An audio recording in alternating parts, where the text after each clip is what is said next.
우리는 이제 사도행전 4장 후반부의 말씀에 접어들었습니다. 여러분 그동안 다뤘던 이야기들 다 잘 기억하시지요? 왜 웃으세요? 대답을 안 하시고 왜 웃음으로 넘어가려고 하십니까? 다 기억나십니까? 예, 어렴풋 기억나시죠? 제가 좀 친절해요. 그래가지고 다시 한번 간략하게 흐름을 정리해 드리려고 합니다. 그림을 한번 보시면 사도행전 1장부터 4장까지의 이야기를 제가 간단하게 정리를 해봤습니다. 사도행전 1장에는 여러분 어떤 이야기가 나오죠? 처음에 예수님이 승천하시는 장면, 그리고 성령을 이제 보내주시겠다 약속하시고, 그 후에 이제 성령 받을 준비를 하는 가운데 제자들이 12번째 제자를 새로 제비 뽑아 선출하는 장면이 1장의 이야기였습니다. 이어지는 2장에선 실제로 약속하신 성령께서 강림하시는 오순절 성령 사건이 있었고요. 그리고 이 오순절 설교를 또 베드로가 처음으로 하게 되면서 3,000명이 회심하는 놀라운 역사가 있었습니다. 이게 2장의 내용이었죠. 사도행전 3장으로 넘어가면 베드로와 요한이 성전 미문의 안진뱅이를 고치고 또 그것을 본 많은 사람들이 모여들었을 때 이 솔로몬 행각에서 또 베드로가 한 번 더 설교를 하면서 5,000명이 회심하는 역사가 일어났습니다. 사도행전 4장, 지난주에 다뤘던 내용은 어떤 것이었냐면 이 사도들이 그런 설교를 하고 사람들에게 복음을 전했다는 이유로 공회에 체포되었다가 신문받고 다시 풀려나는 이야기까지를 저희가 지난주에 함께 살펴보았습니다. 잘 보시면 큰 흐름들이 있습니다. 사도행전 1장은 오실 성령을 준비하는 장면이었고요. 2장은 실제로 성령이 오셨고, 그리고 성령께서 일하시는 역사들이 3장까지 쭉 있었지요. 그런데 4장부터는 약간 국면이 달라집니다. 그 전까지는 성령께서 아주 자유롭게 역사하시고 거침없이 막 일을 하셨단 말이에요. 그런데 지금 4장부터 처음으로 뭐가 등장하냐면 이 성령을 통해 역사하고 사역하는 이 사도들의 발걸음을 처음으로 저지하는 세력들이 등장하기 시작한 겁니다. 그래서 오늘 이 이야기가 굉장히 중요해요. 처음으로 이 성령의 역사하심과 일하심을 반대하는 종교 지도자들의 세력이 나타났고, 그럼 과연 교회는 그것을 마주했을 때 어떻게 대응했냐 하는 것이 오늘 다룰 본문의 이야기라는 것입니다. 실질적인 반대에 직면한 이 사도들의 상황, 그리고 그것을 교회가 들었을 때 어떻게 교회가 응대하고 있는가, 저는 이 말씀을 통해서 우리 또한 세상 한가운데 살아가는 교회로서 세상의 여러 가지 저항과 반대를 우리가 어떻게 풀어가야 하는가를 이 말씀 속에서 분명히 찾으실 수 있기를 간절히 소망합니다. 우리가 함께 읽은 이 본문은 공회에 체포되었다가 풀려난 사도들이 이제 교회에 자기들이 당했던 일을 이야기하면서 시작이 됩니다. 우리 23절의 말씀을 함께 읽겠습니다. 사도들이 노임에 그 동료에게 가서 제사장들과 장로들의 말을 다 알리니. 아멘. 사도들이 이제 교회에 가서, 그 교회 공동체에 가서 자기들이 사내들인 공의에 체포된 일과 어떤 협박을 당하고 풀려났는지, 그리고 이 종교 지도자들이 지금 우리가 전하는 이 부활의 복음을 얼마나 싫어하고 있는가 하는 것을 교회에 이야기를 합니다. 이 상황을 다 전파합니다. 처음으로 지금 실질적인 저항을 만난 거예요. 그동안은 어쩌면 성령께서 정말 주체적으로 일하시는 거침없는 역사들이었거든요. 근데 처음으로 지금 반대에 부딪히는 거죠. 여러분, 우리가 분명히 알아야 할 것은 먼저 무엇이냐면 성령께서 역사하시는 그 곳에는 필연적으로 그 성령의 역사하심을 저항하는 악한 영의 세력도 있다라는 사실이에요. 우리는 사실 얼마나 우리 바램대로 성령께서 늘 일하시고 늘 은혜를 주시고 모든 것이 순조롭게 풀려가면 얼마나 좋겠습니까마는, 사실 여러분도 잘 아시지요. 이 은혜가 있는 곳마다 항상 어떤 것이 있어요? 이 은혜를 못 받게 하려는 여러 가지 이 악한 영의 방해들이 실제로 있다라는 사실이지요. 오늘도 그런 상황인 겁니다. 성령께서 그렇게 열심히 복음 전하는 일들을 감당하시는 그 성령의 열심도 있지만, 또한 반대 세력, 그것을 전하지 못하게 하려는 악한 영의 열심이 지금 막 일하기 시작한다라는 것이죠. 그러면 이 박해의 소식을 전해들은 초대교회의 반응은 어땠냐? 24절의 말씀을 우리 함께 한 목소리로 읽겠습니다. 그들이 듣고 한 마음으로 하나님께 소리를 높여 이르되, 대주제여, 천지와 바다와 그 가운데 만물을 지은 하나님이시오. 아멘. 이 박해의 소식을 지금 처음 접했습니다. 난생 처음 맞이하는 저항이에요. 그런데 교회의 반응이 뭐였다고요? 듣고 어떻게 했다고요? 한 마음으로 소리 높여 이르되 기도했다는 겁니다. 그 박해 소식을 듣자마자 교회가 곧장 한 것은 무엇이냐? 한 마음이 되어서 기도를 하기 시작했는데 그 기도의 내용이 참 중요하다라는 것이죠. 대주제여 천지와 바다와 그 가운데 만물을 지으신 하나님이시오라고 기도하기 시작합니다. 왜 이들이 이렇게 기도했을까요, 여러분? 왜 갑자기 대주제여 천지의 창조주 하나님이시여라고 기도를 했을까요? 그 이유는 무엇이냐? 지금 산헤드린 공의회 이들을 협박하고 복음 전하지 마라고 지금 강압하고 있는 이 산헤드린 공동체는 그 당시에 유대교의 종교 권력의 정점에 있는 사람들이었습니다. 그러니까 세상 모두가 두려워하고 눈치를 보는 그런 종교 지도자들이었다는 거예요. 여러분, 이 산헤드린 공의회는 예수님을 십자가에 못 박기로 결정한 그런 모임이었습니다. 그만큼 이 유대교의 종교에 있어서는 가장 권력이 강력한 사람들의 모임이었고, 사도들이 지금 거기 잡혀갔다가 온 거예요. 거기서 온갖 협박을 들은 거예요. 다시는 전하지 마라. 너희가 특별한 지금 혐의가 없기 때문에 풀어주긴 하지만 다시는 예수의 이름으로 가르치는 일들을 하지 말아라라고 지금 어마어마한 겁박을 당하고 막 풀려난 참입니다. 그러니까 얼마나 이 사도들도 마음에 두려움이 인간적으로 있겠냐는 거예요. 그 어마어마한 종교 권력으로부터 이제 감시를 받는다는 거예요. 그런데 지금 이 초대교회는 뭐라고 기도를 해요? 대주제여 천지를 지으신 창조주시여라고 기도합니다. 무슨 기도냐? 이 세상의 권력자보다 우리는 지금 하나님을 주목하겠다는 거예요. 그 세상의 권력을 주목하면 두려움이 들어오지요. 그런데 지금 그것을 바라보지 않고 이 모든 것 위에 계시는 천지의 창조주 하나님을 주목하겠다라는 그 기도를 지금 드리고 있다라는 사실입니다.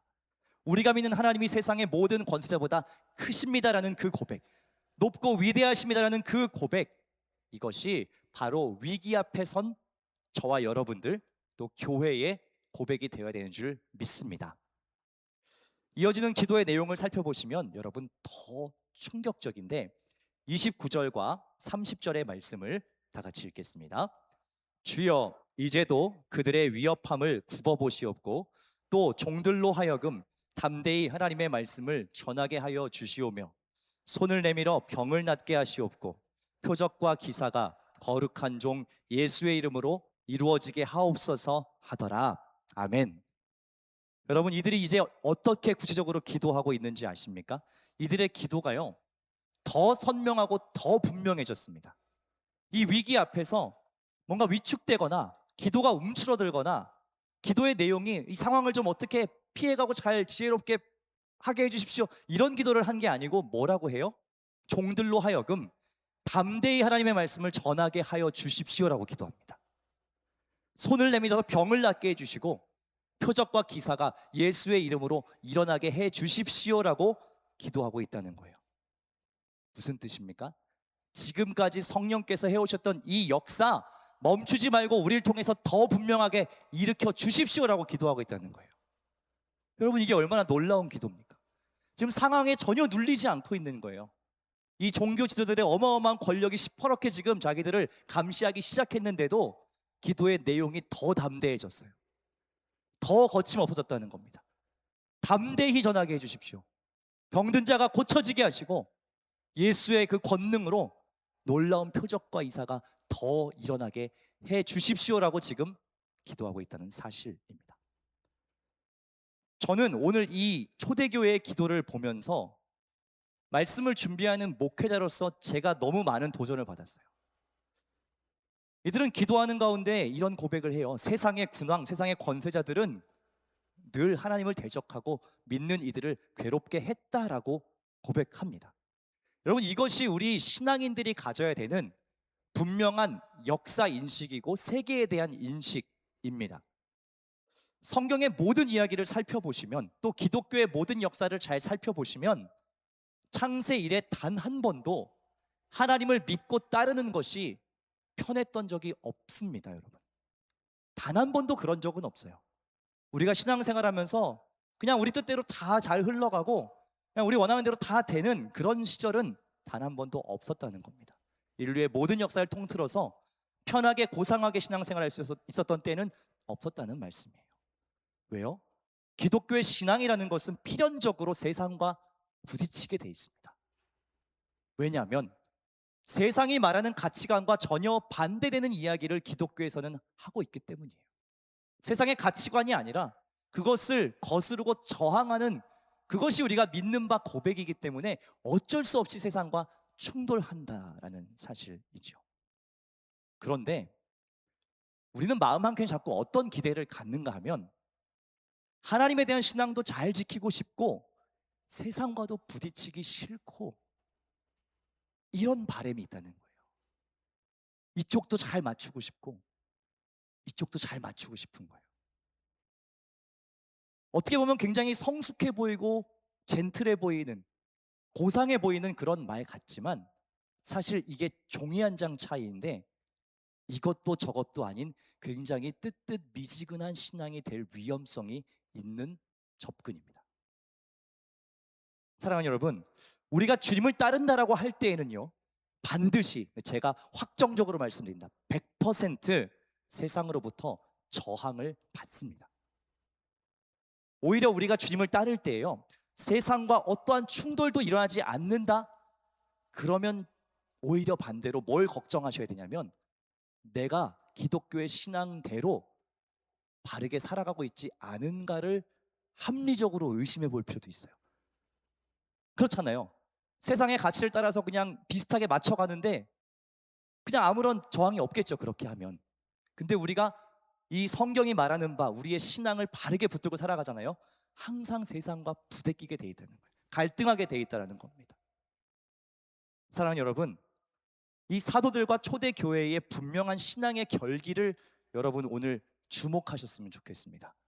위협과 박해 앞에서 이들은 뭘 기도했습니까? 교회가 마땅히 해야 하는 그 일을 계속 할 수 있게 해주십시오라고 기도했습니다.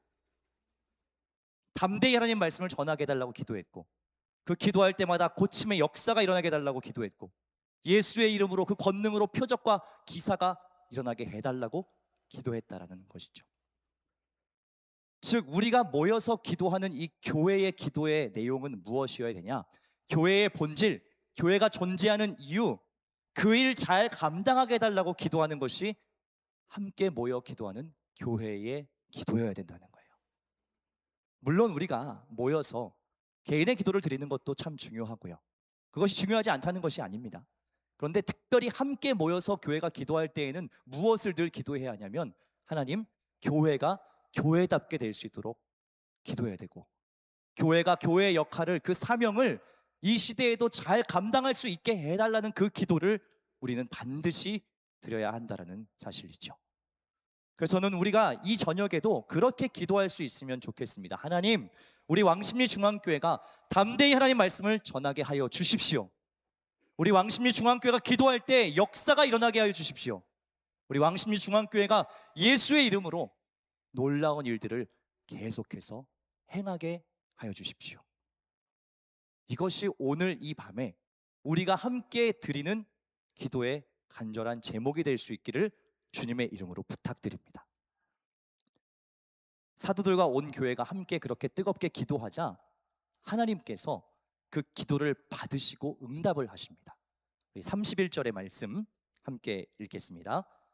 빌기를 다음에 모인 곳이 진동하더니 무리가 다 성령이 충만하여 담대히 하나님의 말씀을 전하니라. 아멘. 이들의 이 간절한 기도가 끝나자 모여있는 곳이 진동하기 시작했습니다. 그리고 하나님께서는 성령의 충만함을 다시 한번 부어주셨어요. 그러자 이들이 어떻게 돼요? 자기들이 기도한 대로 실제로 담대하게 하나님의 말씀을 전하기 시작합니다. 그러니까 이 기도에 대한 응답이 즉시 일어난 겁니다. 즉시.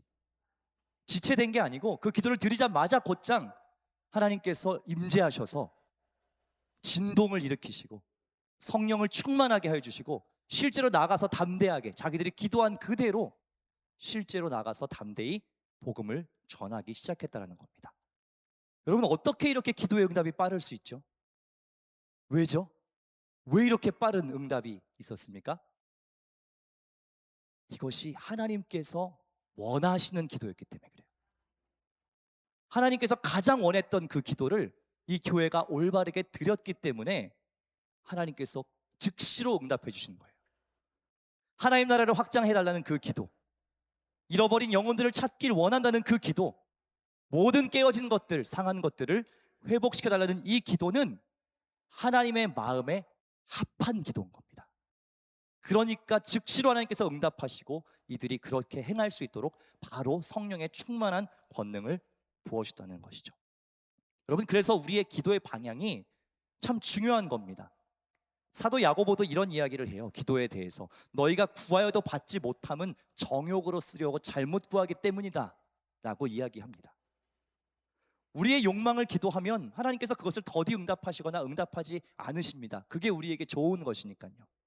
그런데 참으로 하나님 원하시는 그 하나님의 소원과 부합하는 기도를 드리면 하나님 얼마나 그것이 신나고 좋으시겠어요. 즉시로 응답하시는 거예요.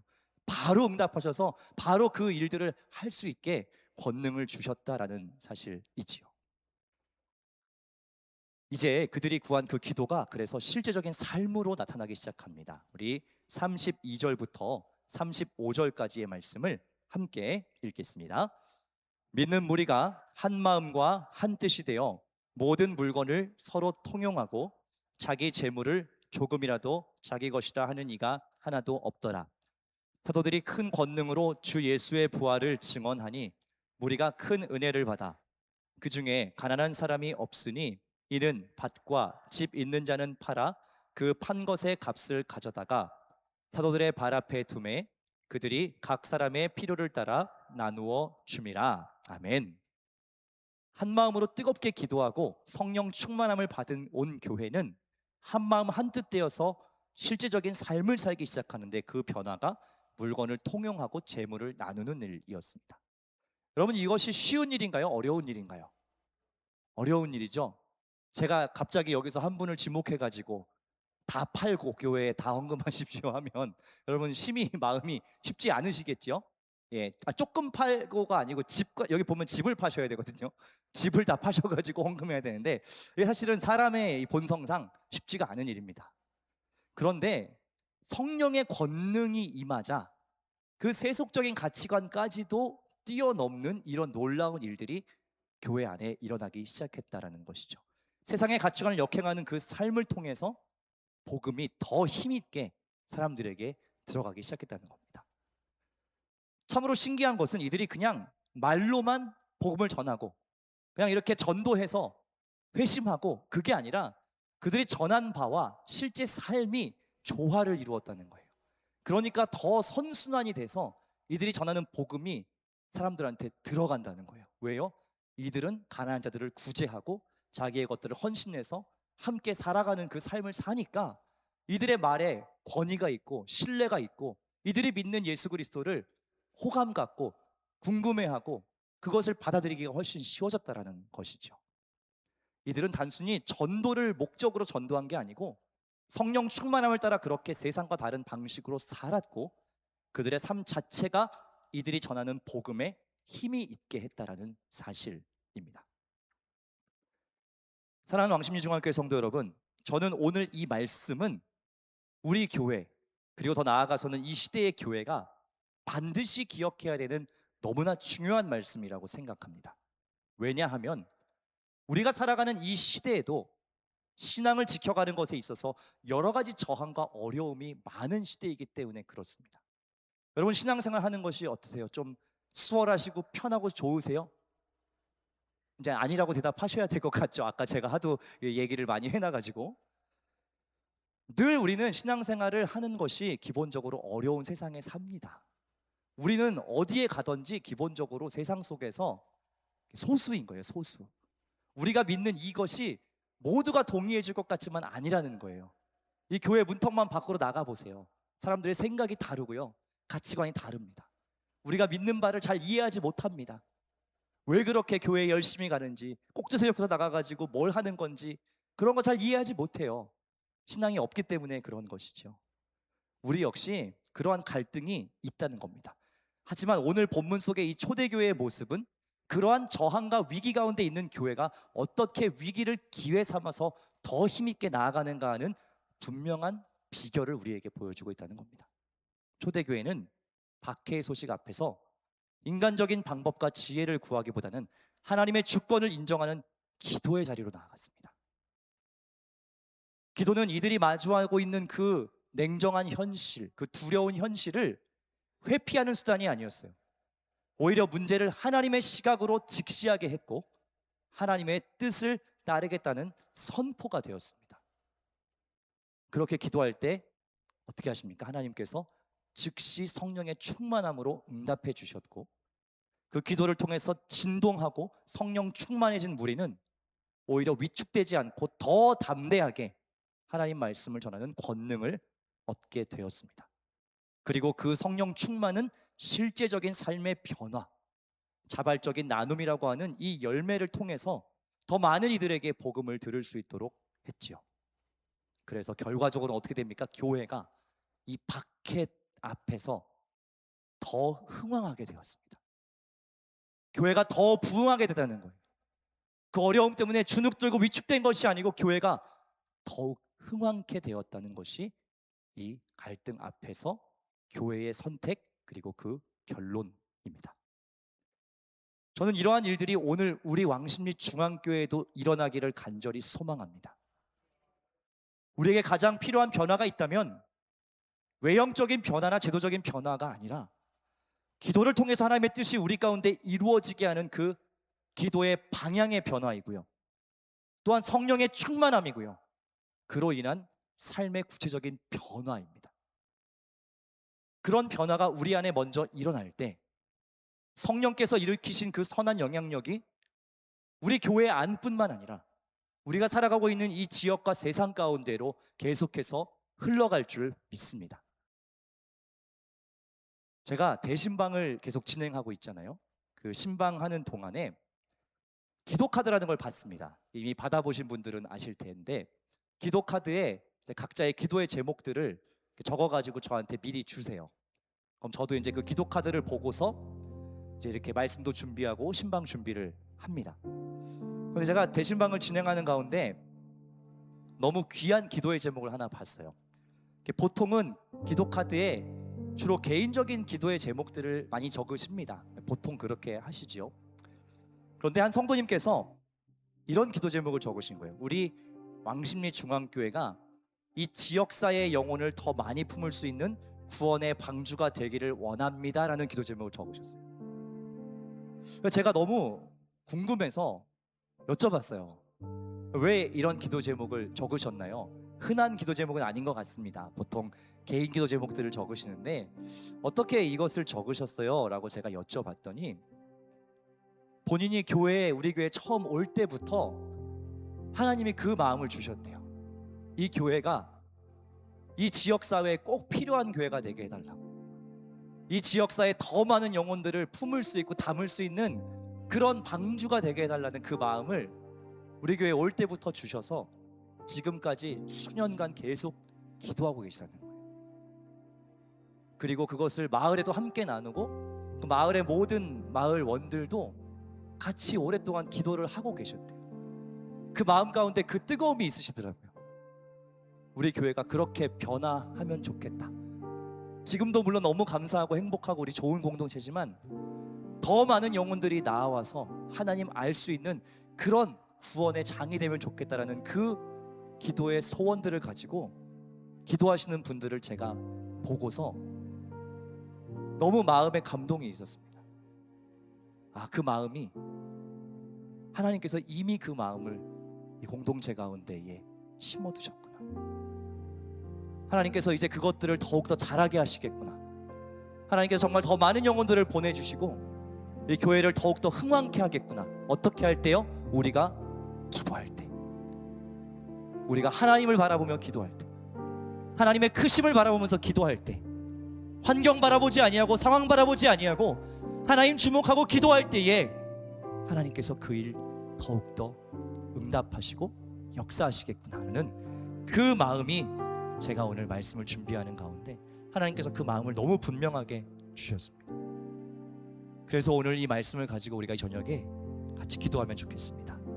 무엇보다 오늘은 교회를 위해서 우리가 정말 뜨겁게 기도했으면 좋겠습니다. 우리 왕십리 중앙교회가 또 이 땅의 모든 교회들이 이 기도를 회복하기를 원합니다. 우리 마지막으로 29절과 30절 한 번 더 우리 기도의 소원으로 선포하고 우리 말씀을 맺겠습니다. 우리 함께 29절과 30절의 말씀 함께 읽겠습니다.